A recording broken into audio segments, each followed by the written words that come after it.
Hello, I'm Don Frazier, and this is Josie Whitus. And this is Historical Trends.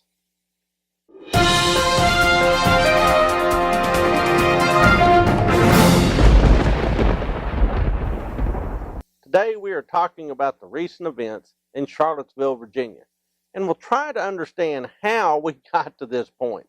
Absolutely. First, we had better set the scene a bit.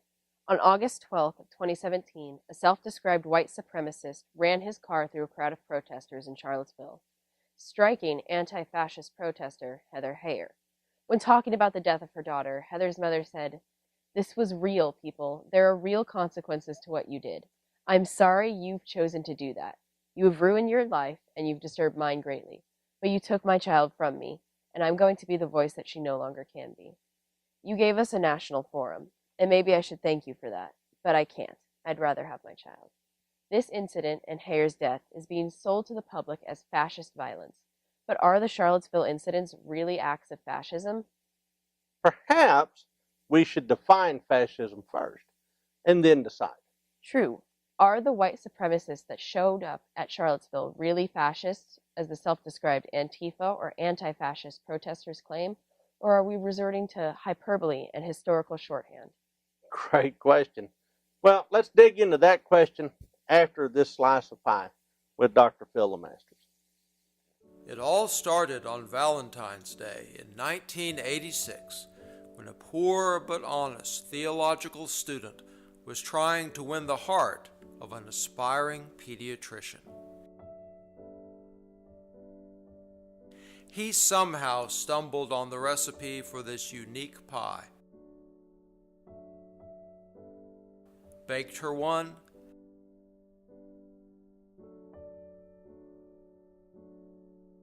and the rest is history.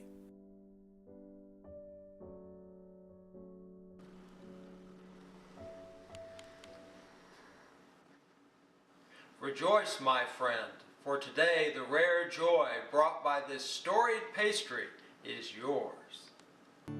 Pie Masters, your favorite kind of pie. Welcome back. Josie, you promised a brief report on the origins of fascism. I did. Fascism is usually defined as a radical form of authoritarian nationalism, characterized by a dictatorial power, forcible suppression of opposition, and control of industry and commerce. It was first coined by Benito Mussolini in early 20th century Italy, and took its name from an old Roman symbol of power, the fasces. Italy was teetering on the verge of collapse at the end of World War I, and Mussolini entered politics with essentially a private militia of former veterans, and moved to make Italy into a strong nation with a very authoritarian government backed by important oligarchs that could fix all the problems with the nation. So, Mussolini and his black shirts, as he called them, were associated with the far right? In a way, they were in opposition to the socialists on the political left in Italy, who wanted the government to essentially move away from free enterprise and seize personal property, and even entire industries for the good of the nation. Both sides looked to government as a solution, they just disagreed on what actions an authoritarian government should take in order to fix Italy. Tell me about Mussolini's army, his muscle, that went around clad in all black and started riots. They were there to threaten violence and intimidate the opposition. They all had a dagger that they held up in kind of a salute, reminding anyone who saw them that those who opposed Mussolini risked being cut. They had other symbols too. The symbolism of the fasces suggested strength through unity. A single rod is easily broken. Because it's a bundle of rods, right? Yes, yeah. A bundle is difficult to break. It was also a Roman symbol of authority. So it's kind of a throwback. So where does race figure in? It seems like the Italians were trying to promote the idea of cultural superiority by clinging to the image of the old Roman Empire. Fascism evolved depending on where it took root. In Nazi Germany, they used racism, or the idea of a master race, as a principal component of fascism. Adolf Hitler idealized German society as a racially unified and hierarchical organization. Hitler argued for the creation of what he called a people's society with a clear national consensus and the adoption of a common culture. The opposite then of multiculturalism and inclusiveness. Correct. Okay. Fascist philosophies may vary by application, but remain distinct by one theoretic commonality. All traditionally fall into the far-right sector of any political spectrum, catalyzed by perceived group identities in reaction to what these groups consider social inequities. Today, the left has applied the term fascism to describe extreme racism. Like white supremacy. Yes, let's use the Charlottesville event as an example. The Ku Klux Klan and other white supremacist groups were pretty clear. Their Unite the Right rally was planned for Saturday, August 12th, to protest against the removal of a statue of Confederate icon General Robert E. Lee, described as one of the largest white supremacist events in recent U.S. history. It was organized by Jason Kessler, a former journalist and a member of the Proud Boys, an ultra-nationalist group. Proud Boys. Okay. The day before, on Friday, marchers descended on the University of Virginia, carrying torches, yelling slogans like White Lives Matter and Blood and Soil. Blood and Soil is a Nazi reference. Correct. Protesters reassembled on Saturday and clashed with counter-demonstrators, which had gathered to oppose the original marchers. Pretty soon, the two sides were trading blows. The protesters, clearly with a white supremacist agenda, were brawling with groups including Antifa or the anti-fascists. At 11:28 a.m., a local state of emergency was declared for the city of Charlottesville. The original protesters dispersed, leaving the field to the so-called anti-fascist protesters. More than 2 hours later, at 1:42 p.m., a speeding car rammed into anti-racist protesters, killing 32-year-old Heather Heyer and injuring at least 19 others. The speeding car fled the scene but was soon located and stopped by police. James Alex Fields Jr. of Ohio has been charged with second-degree murder and other counts following the incident. In an unrelated incident, a police helicopter also crashed while en route to the rally on Saturday. Killed 2 state troopers. Correct. They died while on duty surveying the protests, but not as a direct result of the protest. So they weren't shot down. No. They just crashed. It's just an on-the-job accident. Okay. Yes. Okay. So, Josie, are we now defining fascism differently than its historical roots in Italy, Germany, and some would even argue Japan? You know, all the bad guys from World War II? Perhaps. It is now a descriptor for white supremacists and neo-Nazis who, as groups, technically adhere to the principles of original fascism. It has been argued that the new definition of fascism is the creation of liberal leftists who are using the term to create a basis of protest against anything not viewed as fair or aligned with their beliefs, usually falling under the title of progressive. We could see a clear example of the accusatorial methods of Antifa protesters in Portland. Similar to that of Mussolini's private militia, again, Antifa protesters clashed with the far right. Although relatively peaceful, by the end of the ordeal, 7 Antifa protesters were arrested for throwing rocks at police, and 1 man was arrested from the other side of protesting for attempted manslaughter as he was accelerating towards the crowd. Another drive the car into the crowd. Drive the car. Okay. I understand that the Antifa movement, the supposed anti-fascist group that, wait for it, goes around in black clothing and uses violence to intimidate their opponents, has been labeled a street gang and not a legitimate protest group. In some places, this is correct. This designation is important because it then authorizes police to use riot control techniques on protesters as soon as they show up. So if they show up in black, in bandanas and stuff, the cops can start busting heads. Exactly. Okay. The Portland events demonstrate why this is an issue because these arrests could have been prevented. The violence could have been prevented if these groups were classified as gangs. Okay. Sounds like there are plenty of fascists to go around. We've got KKK, neo-Nazis, and Antifa kind of all seem to be cut from the same cloth. Okay, we will discuss this further in our next segment. McMurry University, founded in 1923 as a United Methodist institution, is a student-centered community that empowers its graduates to lead lives of meaning through scholarship, leadership, and service. McMurry University is located in Abilene, Texas, about 150 miles west of Dallas-Fort Worth.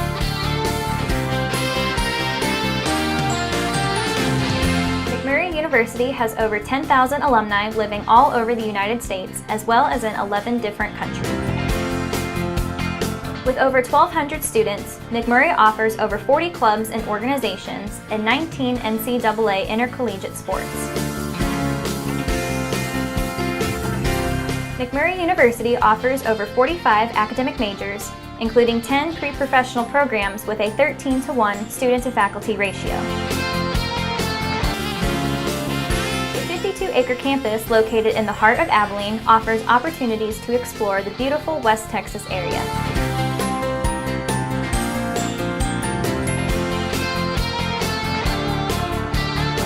90% of McMurry students receive financial aid.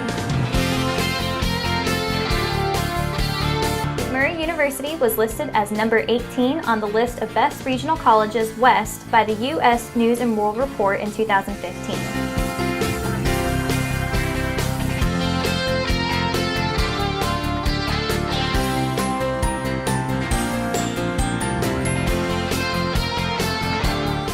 Information, visit admissions.mcm.edu or call 325-793-4700. In your opinion, does either side have an advantage on the other? I think they're all kind of thuggy. I'm not really sure what either side is hoping to achieve, except for yay for my side. The white supremacists, that's pretty easy. You know, they believe that somehow white people are being marginalized in this country. The other guys are a little more difficult to sort out in my head. I can't tell what they want. You know, for instance, there's kind of been a culture of protest that's been going on since Trump was elected. And essentially, you just got a lot of people that are mad about everything, it seems. I mean, I watched the Women's March with some fascination, because I couldn't tell what they were after.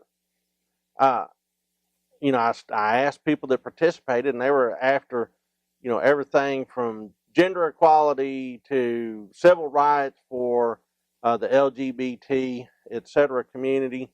They were essentially all unified by their disgust to who got elected in the election, and they coalesced. But at the end of the day, I just kind of felt like they were mad about everything. These Antifa guys, I'm not sure what their end game is. I don't know what they're driving for. And then it doesn't help when they're wearing symbolism from, say, communist revolutionaries. That starts to jangle some of my nerves. You know, I'm like, well, why do you have Che Guevara on your shirt? You know, if you're anti-fascist, because I'm not sure I'd trade, you know, anti-fascism for pro-communism. You know, so I would really like to see some sort of pro-America conversations going on. I'm just not seeing it. How has the government been handling these incidents until now? Well, the U.S. response has been varied. You know, it's interesting. If you go back historically, back into the 20s and 30s, Mussolini was a hero. I mean, FDR, Franklin Delano Roosevelt, thought that what Mussolini was doing in Italy was just nothing short of a miracle. Some of them even thought that what was going on in Joseph Stalin's Russia was a big deal.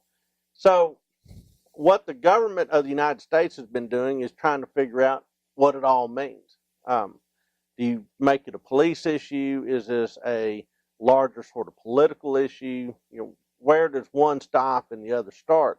So I see the federal government showing a lot of restraint and a lot of sort of laissez-faire, let's let this be a local issue. That's kind of my take on it. I was talking with my political science professor recently about these incidents, Sure. And he says that the government has classified both groups as mild threat domestic terrorist Mild groups. threat, okay. He says the government is more concerned with the white supremacist groups simply because they pose a greater threat to the government. Because they want to change kind of how we're running it, in a sense, while the Antifa group simply just wants the opposite of whatever they want. whatever they want. Yeah, so they're going to throw rocks at those guys, Yeah. but those guys seem to pose a real threat. Correct. Well, and it's also kind of a white supremacist soup. I mean, KKK, and then you have things like the League of the South. You know, are these the same thing? You know, League of the South is a neo-Confederate group, which will be conversation for another episode. KKK has been pretty clear from its origins that it is a white supremacist group. And I'm trying to figure out, well, is the far right really a confederacy, small c confederacy, of different aligned groups? Or exactly what is their end game? Do they all have the same end game in mind, or are they just bucking modern trends? I don't understand it. Why do you think there's been a rise in fascism recently?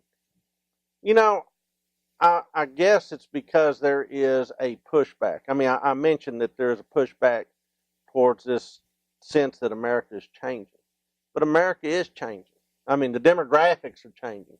I mean, we're shooting this in Texas. Demographics in Texas are changing. Change happens. And not everybody's crazy about it.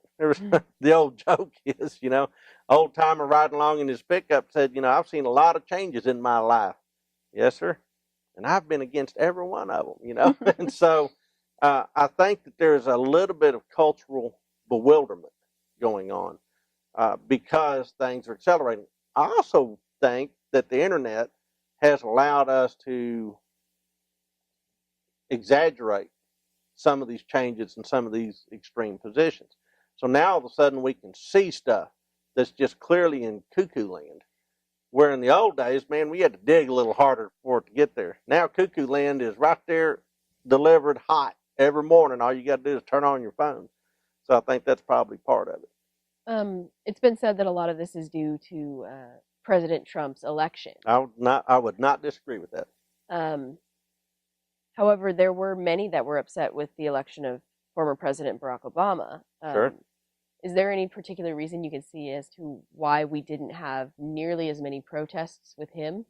I think that you have this sort of reaction to Trump on the left that has opened this Pandora's box for everybody just to run out in the streets and run around like their hair's on fire.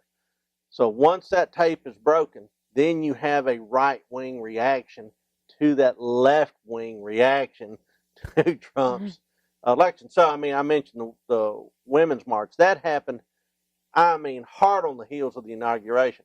You got no idea what Trump's going to do. All you know is what you've heard on TV, and you've got some bad reactions to him, and he said some stuff on an open mic that seemed to be anti-woman, et cetera, et cetera. You know, I like to take a chill pill personally and kind of see how things play out. I'm a Civil War historian by training, and one of the things that I've always been surprised by is that, you know, the South started seceding before Lincoln ever took office. He wasn't even inaugurated when they started seceding. So I see that the election of Trump brought out some what I think were premature reactions. And then that's caused a chain of event of counter-reaction. And so there you go. If Antifa and the alt-right continue to clash, what does this mean for the future of our country? Lots more riot police. Guys with shields and sticks and tear gas, sonic weapons. Yeah, I mean, it'll be, we'll get a daily dose of street riots. Now, we're not to the level of the 1960s. I am sure that there are some people that were in the anti-war movement in the 60s, that were in a bunch of the protests and even civil rights movements in the 1960s, that look at that decade with some nostalgia. And so they're looking at these street riots as, hey, man, we're back in the saddle again. It's like when I was 17. Except this is, I think, significantly different. Because, again, I'm not sure what everybody wants.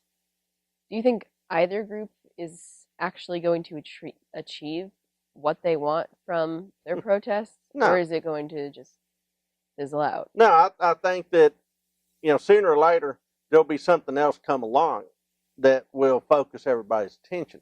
Right now, the news cycle is a little slow, so we're getting a lot of cameras to these places. But hey, we're just a couple of hurricanes away, or a good nuclear exchange with North Korea, from changing the dialogue entirely. So right now, this is the if it bleeds, it leads news story.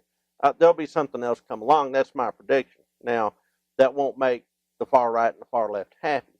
So they'll kind of go onto the back burners at a low simmer until they see an opportunity to jump back up and get on the cameras. My opinion. Josie, those were great questions. And, we could talk about this for days. But let's take a break, and then we'll have a conversation with our viewers and see what's on their minds, see if we can field some of their questions.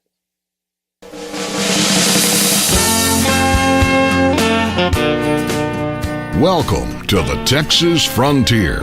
Cowboys, Indians, pioneer families, and hopeful and hardy people of all stripes once sought new beginnings as they traveled the route you are now driving. Before the days of blacktop and interstates, this path served as the immigrant's trail through the Southwest.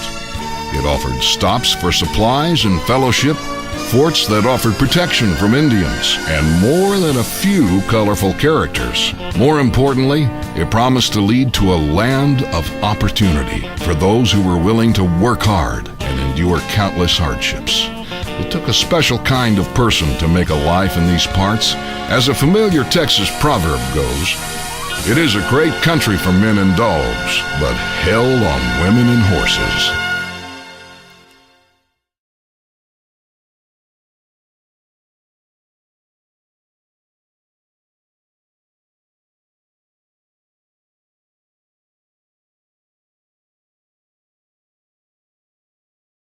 So many of the viewer questions I received, I've actually talked about already.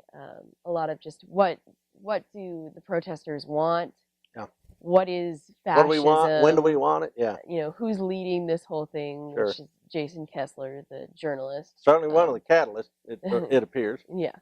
But we had a few others that we could actually answer now. Right. So, one is from Facebook.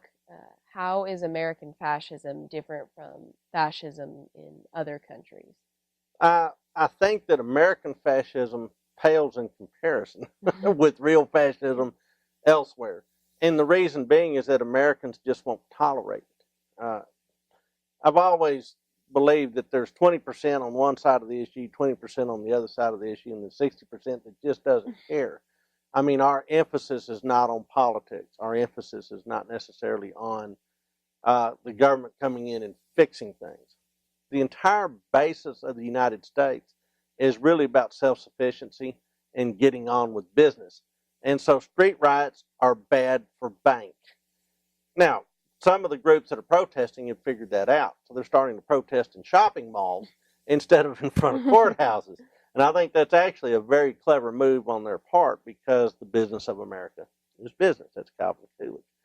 All right. So that said, I think that, in my opinion, the U.S. just isn't mechanically set up to either suppress these protests or to encourage these protests. It takes a lot to get the United States population to a particular tipping point. What's your opinion? I would have to agree. It definitely in the U.S. it's more of a people-run fascism. It is a people-run fascism, rather than an actual government fascism, which is what fascism originally was. Sure. And I think it's really flipped the script in U.S. on what fascism is, while in other countries they're still following the original. Yeah, the Mussolini, Hitler, all that sort of stuff script. Plus, I think that some of the things that are called fascism in the United States may not be fascism. If I want to essentially label you, all I have to do is say, you're a fascist. And then it becomes up to you to say, no, I'm not. How do you defend yourself against the term fascism? So it's an easy throwaway term to label the opposition. And think about the folks that are doing it. They call themselves progressives. Well, if I said, well, you're a progressive, why, yes, I am. You're not going to say I am not a progressive. I'm a regressive. No. What am I? But fascist immediately labels you in a way that you can't scrub it clean, even though it may be completely untrue. So that's the United States. Another question: are there any people hidden in the woodworks that are silently encouraging these protests? Someone who's higher up there that we should be worried about, but is... Good question. As a general rule, in the United States, I think we probably ought to follow the money. You know, these guys don't get there on their own. Sooner or later, somebody is paying them. And, you know, ancient Rome had a tradition of what was called a rent-a-mob. So if you wanted to have a street protest, you just threw some money out there, and all of a sudden, you could have a mob on demand. I mean, have you run across anything like this? I went to D.C. right around the time the Women's March was there. I was there for just a school trip.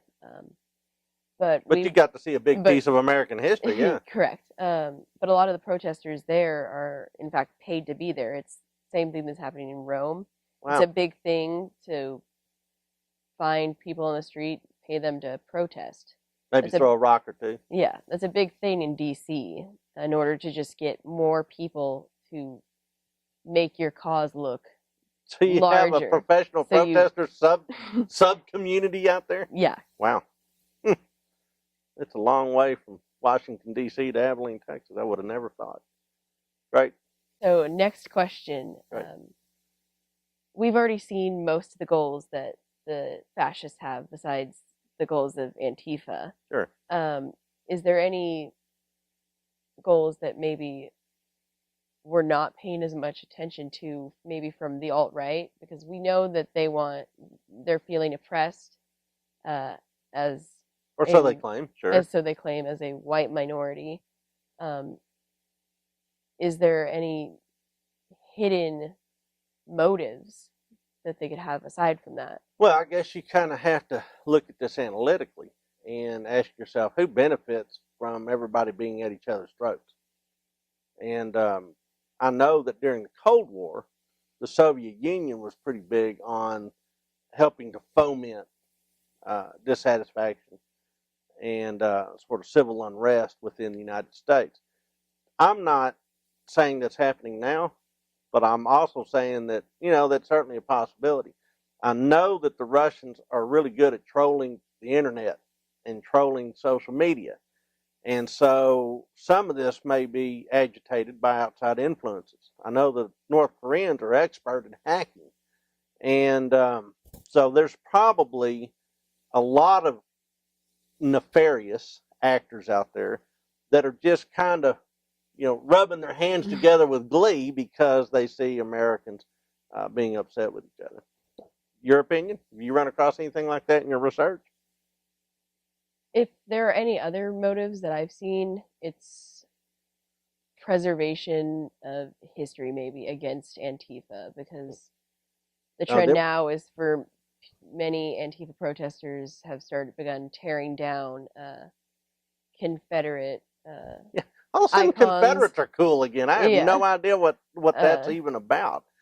But we're going to talk about in the next episode that very issue. So, you know, that is interesting that they attacked the Confederacy because, you know, Confederacy's been dead and gone for a long time. Or has it? Dun, dun, dun. All right. So, yeah, I think that there's been a shift in tactic. Anything to pick a fight. Okay. Well, that's about all the time we have. Good questions from our viewers. Good research. This has been an interesting episode for me. All right, I'm Don Frazier. And I'm Josie Whitus. And this has been Historical Trends.